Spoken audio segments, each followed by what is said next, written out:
Hello everyone, and welcome to this 2021 virtual edition of Hack in the Box Amsterdam. My name is Andrea. I am the Executive Director of Crowdfense, and I am glad to be able to offer you the COMMSEC track also this year, also for this edition, as we already did several times in the past. It will be an amazing set of speeches, of talks. So I invite you to follow them and to really enjoy. But without much ado, let me start with my little talk about what Crowdfense does and how we think we can further shape the future zero-day market. So this is the agenda. We will see very briefly what is Crowdfense, and I will describe what is the zero-day market today, how we try to improve it, and what are the outcomes of our efforts, and then what's next. So, first of all, for those that don't know us yet, what is Crowdfense? Crowdfense is based in the UAE. We are independent. We are an offensive security research and development hub. We were designed from scratch in 2016, 2017 to serve both institutional customers and cybersecurity researchers. We try to apply the rules and the best practices and the risk management approaches that are normal in other fields of activity, but not so much in the development, procurement of 0 days for institutional purposes. We support only a few institutional customers, either directly or through trusted partners. And we are also developing other types of assets, which includes not only intelligence-grade zero-day exploits, but also specialized offensive and defensive tools. And we deliver off-the-shelf turnkey solutions, which are state-of-the-art. So what is the zero-day market today? From our perspective, of course. This is the commercial activity that happens around the development of sale of software exploits based on bugs, which are unknown to the vendors of the affected technologies. That's why the funny term zero-day was born, because zero means 0 days since the discovery of the bug, which means that the bug is undiscovered. These tools, because basically an exploit is a piece of software, can be used to remotely or locally target a device to tamper with its security model and to control it, in order usually to install some specific software to collect data, or in other cases which are not something that we work with, to sabotage or damage the intended target. In this case, we are talking about cyber weapons. I don't like this term, but it conveys the sense. So, of course, these kind of exploits are extremely powerful for institutional purposes because targets are unaware of their existence, and therefore defense against them is extremely complicated. But not all 0 days are born equal, so there is only a small subset of 0-day exploits which are sufficiently stealth, silent, reliable, don't generate artifacts, and therefore are highly valuable. And this is what we are dealing with. These assets have significantly high values on the market, in the range of hundreds of thousands to millions of US dollars. What are the main issues with the zero-day market? Well, historically, it developed in a wild way, so to speak. So it's unsafe, it's chaotic, and from a business point of view, is quite inefficient. This, of course, nowadays is a problem because these things are not, let me say, used for performing tests. It is at least 10 years that the major countries are using these tools to perform their own intelligence activities. And of course, because of this, these tools have become highly strategic. So the fact that the market is wild and researchers are often underpaid, while their efforts are getting exponentially more complicated over time, is a problem.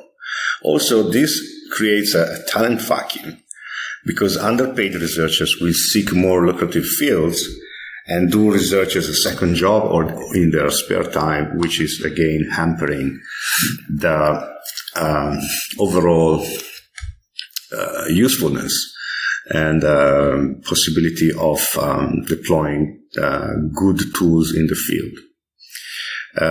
Also, from the demand side, which is, of course, the reason why this field exists, customers have no guarantees. They often rely on middlemen, intermediaries, and these figures usually don't bring any significant added value. There is also a high risk of scams, quality issues, and financial losses in the end. So what we do is basically manage these risks as it already happens in any other normal field, and to create we create a better environment for developing, maintaining, trading, and fielding these cyber tools, which in our opinion is beneficial to all the parties involved.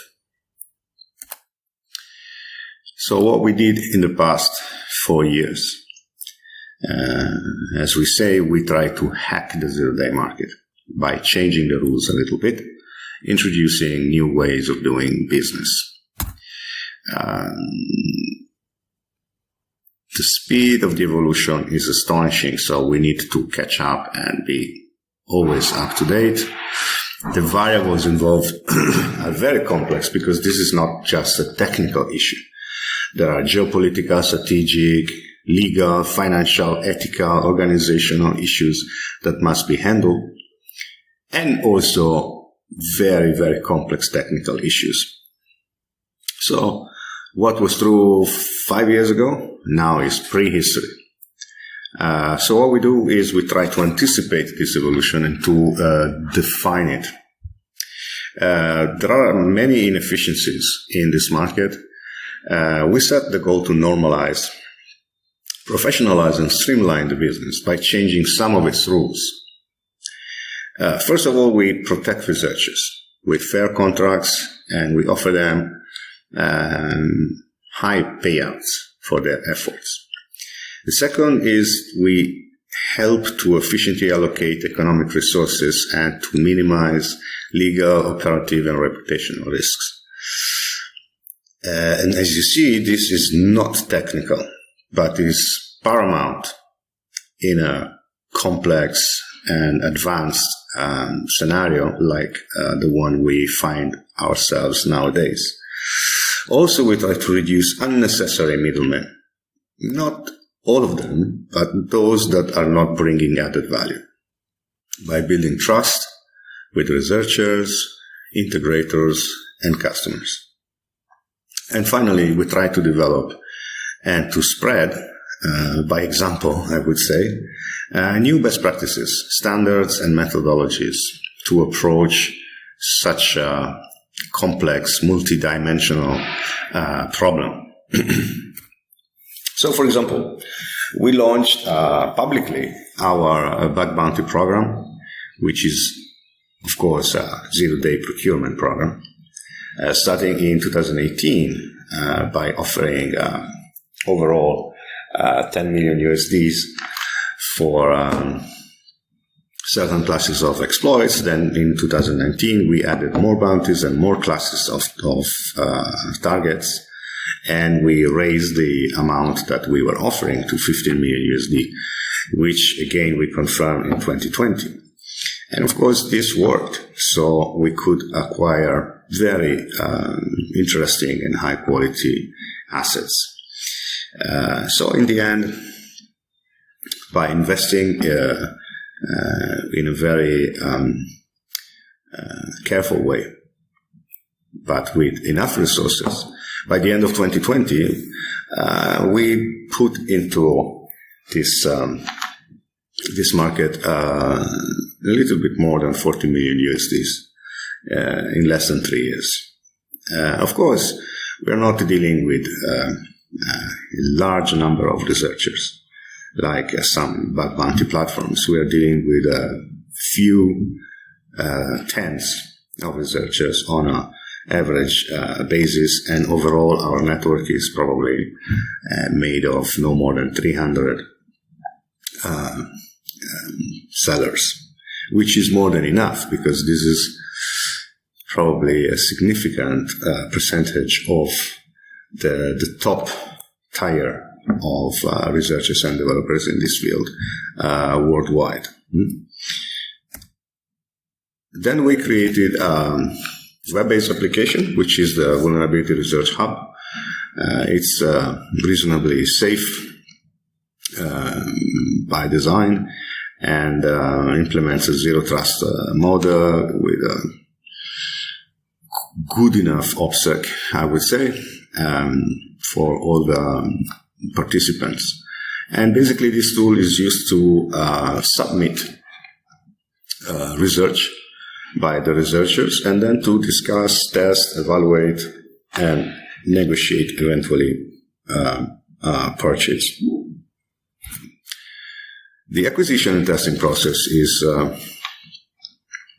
quite streamlined, and it goes through these 6 steps. But what I want to underline here is that only a few 0 days are good enough for institutional customers. The intelligence-grade 0 days funnel is very steep. So out of 100 submissions, on average, no more than 5 end up being deployed on the field. There is a lot of testing, evaluation, rewriting, fine-tuning, and also some submissions are by nature either too unnecessarily dangerous, which is something that we don't want to deal with, or not requested by the customer. So maybe the 0 day is good and the techniques used are fantastic, but there is simply no request for such a thing. Okay, but does it work? Of course, this is the first question, right? So yes, it does, but how? Well, first of all, we developed our own methodology for assessing risks related to each of these assets. What you see here is a very, very old and very rough preliminary version of this framework for assessing the risk of this kind of tools. This is from January 2018. So as you can imagine now, this is much, much more complicated and includes many, many, many more variables. But the reason why I'm showing it to you is that I want to explain that without doing this kind of assessments, how can you handle these assets?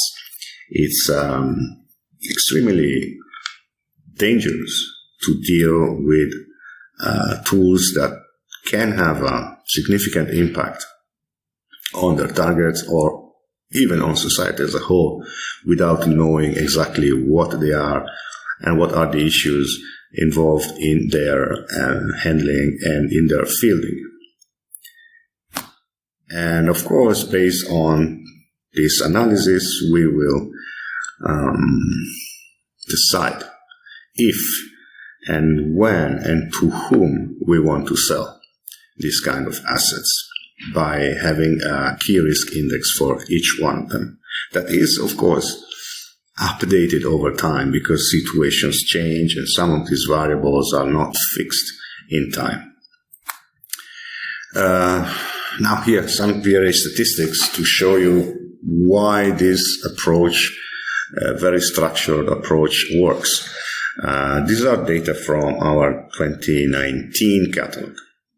Of the 125 intelligence-grade exploits that we managed in 2019, at the end of the year, 93% were still zero-day. And 89% were still available for sale, because as you can see from the chart, some were withdrawn, some were sold exclusively. So, in our opinion, this is a significant result. Because by managing these assets in a proper way, by doing risk assessments, by doing monitoring, by doing vetting of the end users, and so on, we can, in the end, basically extend the lifespan of these assets significantly. And at the same time, minimizing the risks of spillovers or unintended side effects. So basically, the return on investment from the customer point of view on these assets, if managed in this way, can increase by 75 up to 200%, depending on the situation, on their application model, on what they are, and also on external variables. Still having a very high reliability and very, very low detectability. So the answer is it works. It definitely works. It works for all parties, which is also important. It doesn't only work for customers, it also works in a positive way for researchers. So what is the future? Of course, this is just our opinion, and I have to be brief, so this discussion could be much longer, but let's just try to highlight a few points. When we say we are trying to shape the future zero-day market, we say that we are trying to anticipate trends and to study and to monitor and to eventually have an impact in their development in order to optimize things. So for today, I just mentioned 3 of these trends. There are more. And again, as I said, this conversation should be much longer because the details and the variables involved are really a lot. But let's stick to these 3 points. The first one is that the age of the lone wolves is almost finished. For certain classes of targets, especially the most advanced classes of targets, for example, mobile devices. Finding valuable bugs and exploiting them in a reliable and actionable way is getting harder and harder for individual researchers, even if individual talents are still and will always be fundamental in this field. So research efforts must be handled by large groups. In some places this is already happening with very good results, but it's not yet a standard, so to speak. The thing is, these groups must be managed in a professional way. And someone with dedicated know-how and experience must take care of all the non-technical issues, which are, as I said previously, legal, organizational, financial, related to project management, quality assurance, and so on.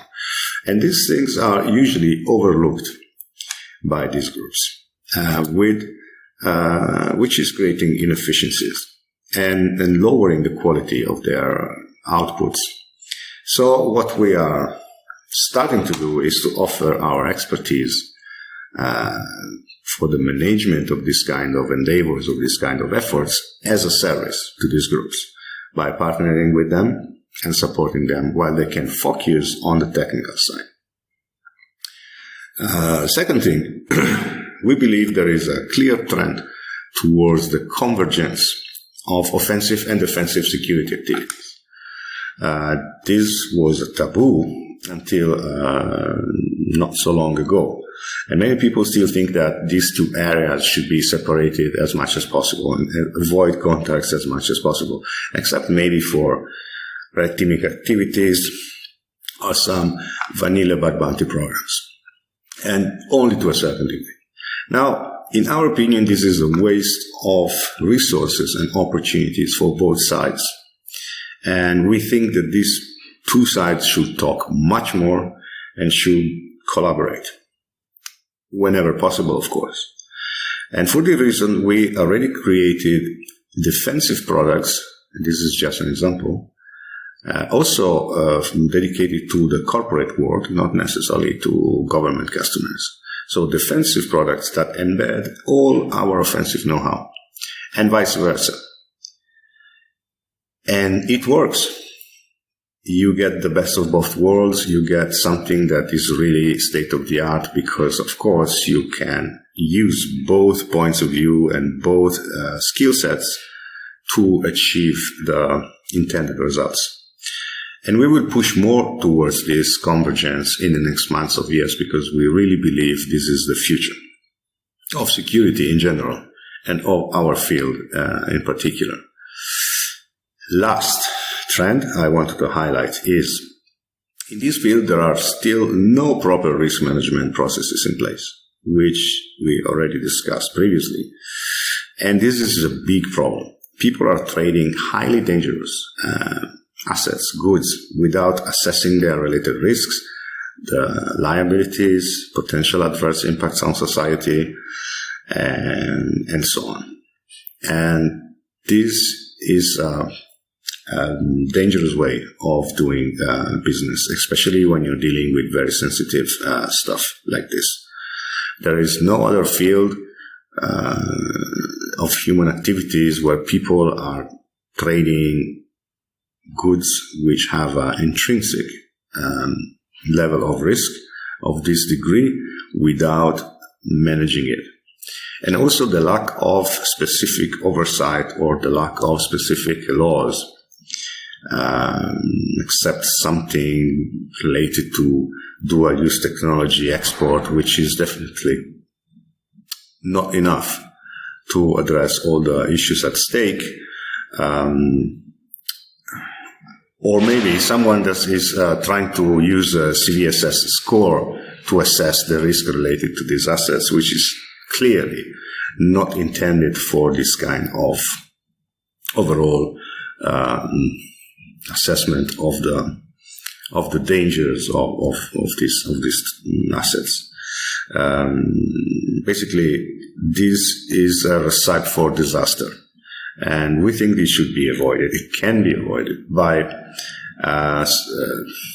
supporting the definition of a new market standard for assessing these risks in a systematic and comprehensive way, which means in a multidimensional way, not only from a technical perspective. And of course, we are more than glad to collaborate with researchers, integrators, and users, and also the general public on the definition of this risk assessment standard. In the next months, we will launch some initiatives towards this end because we think this is now past due. This is something that should already exist, and the fact that it doesn't is a problem.